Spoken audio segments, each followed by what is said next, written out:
Bismillahirrahmanirrahim. Assalamualaikum warahmatullahi wabarakatuh.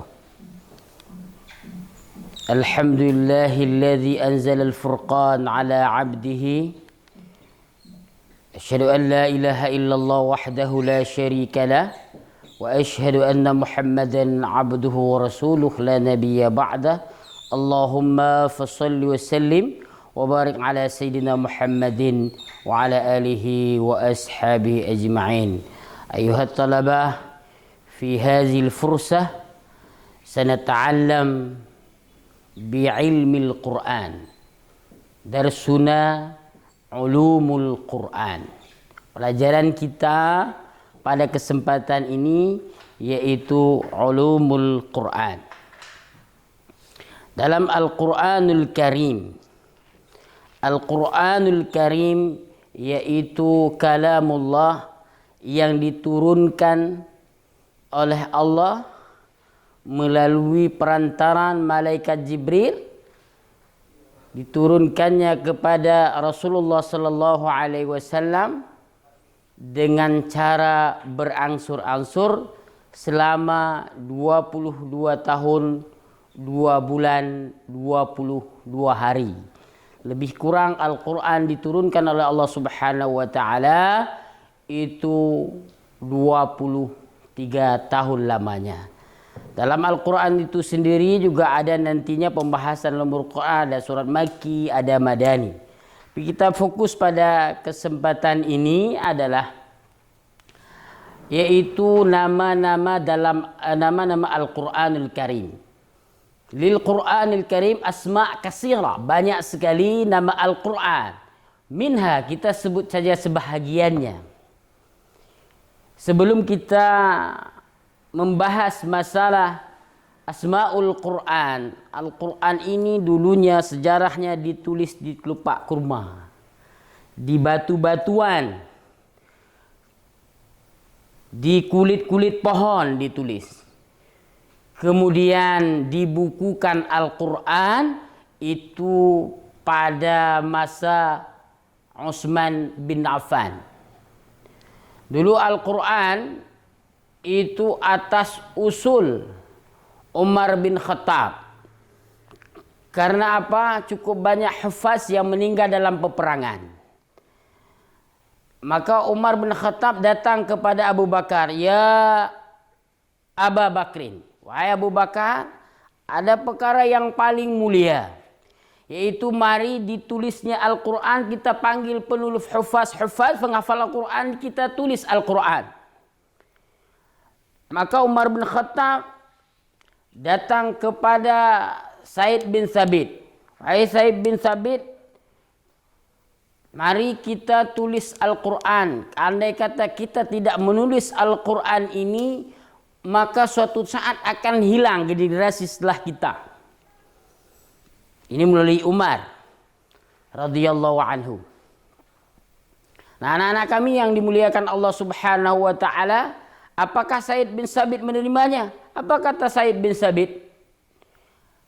"Wahai Umar, sesungguhnya gunung Uhud itu suruh pikul padaku lebih baik daripada aku harus menulis Al-Quran, dan hal ini tidak pernah dilakukan oleh Rasulullah."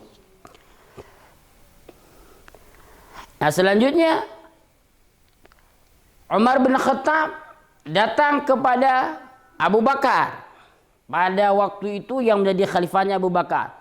"Wahai khalifah, wahai Abu Bakar, Al-Quran itu ditulis, sudah banyak hufaz yang meninggal dalam peperangan. Andai kata kita tidak menulis Al-Quran, takut nantinya akan hilang tulisan-tulisannya." Maka pada waktu itu jawaban singkatnya daripada Abu Bakar juga sama dengan Said bin Sabit, "Andai kata gunung Uhud disuruh pikul padaku, justru itu lebih mudah ketimbang aku harus menulis Al-Quran, karena hal ini tidak dilakukan pada masa Rasulullah sallallahu alaihi wasallam." Anak-anak kami yang dimuliakan Allah Subhanahu wa Ta'ala, disinilah kemudian Allah membuka hati Said bin Sabit, khususnya penulis ya, sekretaris masa-masa Nabi itu, Said bin Sabit, membuka juga hati Khalifah Abu Bakar As-Siddiq menerima usulan ini sehingga Al-Quran itu ditulis dan disimpan di rumah Hafsah. Kemudian baru dibukukan Al-Quran itu pada masa, kalau nggak salah Ustaz, pada masa Utsman bin Affan. Maka itu nanti ada Mushaf Utsmani yang kita baca hari ini, itu adalah namanya Mushaf Utsmani. Artinya beginilah diturunkan Al-Quran. Kemudian Al-Quran pertama sekali awal-awalnya yaitu para sahabat mendengarnya dan menulisnya di atas batu-batu, di kurpa kurma, di kulit-kulit pohon. Itu para sahabat menulisnya, itulah untuk menjaga Al-Quran. Nah, inna nahnu nazzalna zikra wa inna lahu lahafidun. Inna nahnu nazzalna zikra wa inna lahu lahafidun. Sesungguhnya kami yang menurunkan Al-Quran, wa inna lahu lahafidun, dan kami juga yang menjaganya. Kemudian kita perhatikan Al-Furqan. Salah satunya dari nama Al-Quran yaitu Al-Furqan, yang artinya pembeda. Al-Furqan artinya pembeda. Tabarakalladzi nazzala al-furqan ala 'abdihi liyakuna lil 'alamin nadhira. Maha suci Allah yang telah menurunkan Al-Quran. Al-Quran, Furqan ini nama lain daripada Al-Quran. Al-Furqan untuk membedakan mana hak mana batil. Maka kandungan Al-Quran yaitu untuk membedakan mana yang hak, mana yang batil. Nama lain daripada Al-Quran yaitu Al-Furqan, yang artinya pembeda.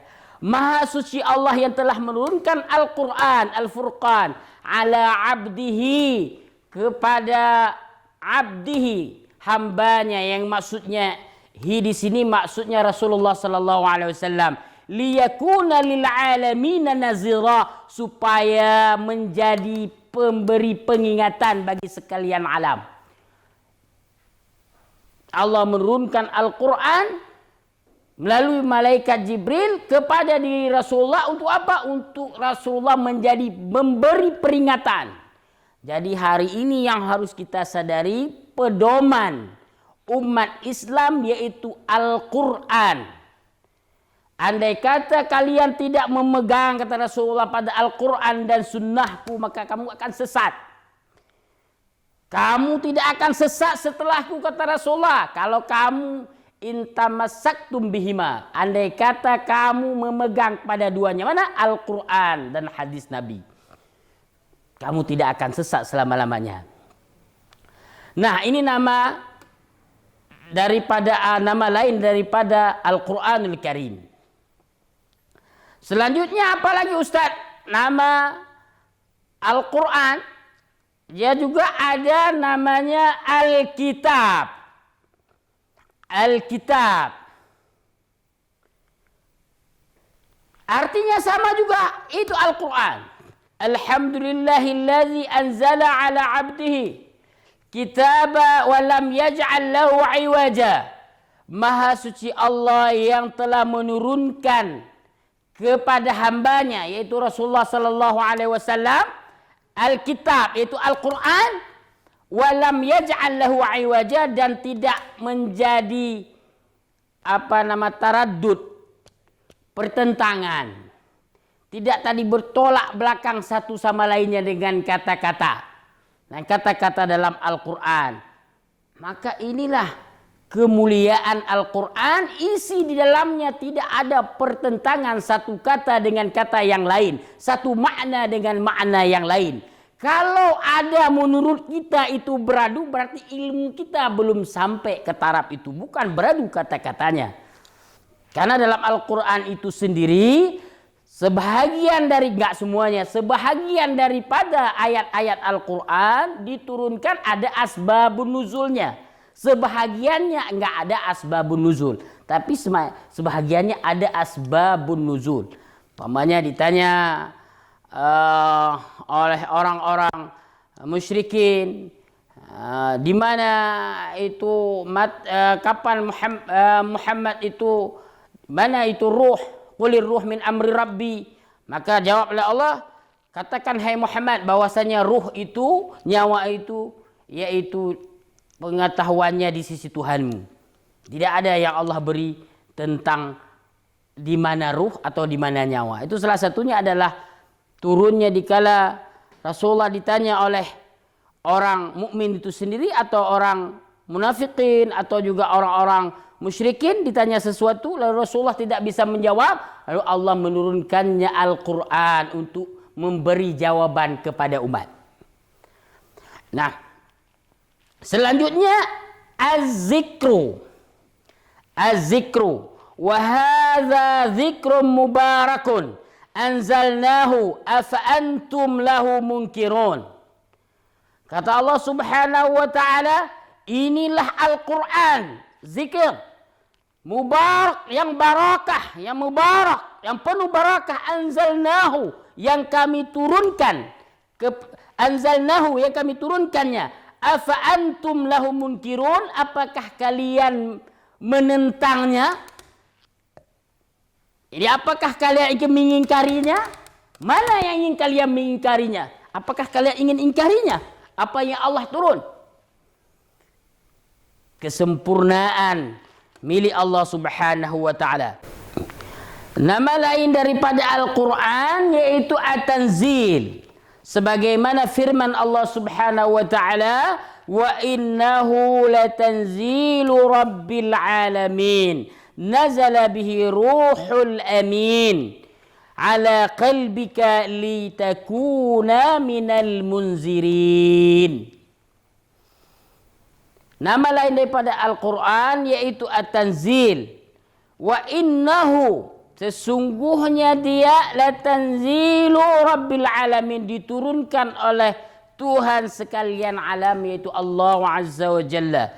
Nazala bihi ruhul amin. Ruhul amin yang maksudnya ini adalah malaikat Jibril. Diturunkannya dengannya malaikat Jibril ala qalbika, ke dalam hati Muhammad, ke dalam jiwamu, litakuna minal munzirin, supaya kamu menjadi orang-orang yang memberi peringatan, supaya Rasul kita itu menjadi orang yang memberi peringatan kepada sekalian alam. Jadi tidak hanya kepada manusia, juga kepada jin, menjadi Rasul yang memberi peringatan sekalian alam. Ini adalah makna atau asma, bukan makna, asma Al-Quranul Karim.